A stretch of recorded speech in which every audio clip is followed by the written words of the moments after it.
আমি অত্যন্ত আনন্দের সাথে আপনাদের জানাচ্ছি, আমি অসুস্থ থাকার পরেও আমি শুনেছি আজ কয়টা দিন আপনারা পরিশ্রম করেছেন, অক্লান্ত পরিশ্রম করেছেন, না খেয়ে না ঘুমাইয়ে না কাজ করে আপনারা নির্বাচনে দাঁড়িপাল্লাকে বিজয়ী করার জন্য সব কিছু ভুলে দিয়ে এর প্রতি নিবেদিত প্রাণ হয়ে কাজ করেছেন।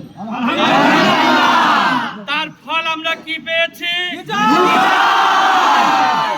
এই বিজয়কে ধরে রাখতে হবে না?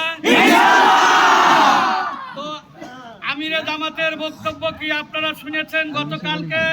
ইন্নাল্লাহা মা'আস সাবিরিন, ধৈর্য ধরতে হবে, আর ধৈর্যশীলদের সাথে আল্লাহ থাকেন। আমরা ধৈর্য ধরব, উচ্ছৃঙ্খলতা করব না। এরপরে হচ্ছে আরো সবচেয়ে বড় খবর হচ্ছে, আপনারা শুনে আরো আনন্দিত হবেন, সারা বাংলাদেশ থেকে যেভাবে রেজাল্ট আসছে ইনশাআল্লাহ আল্লাহ রাব্বুল আলামিন হয়তোবা দাঁড়িপাল্লার ভূমিধস বিজয় দেবে ইনশাআল্লাহ।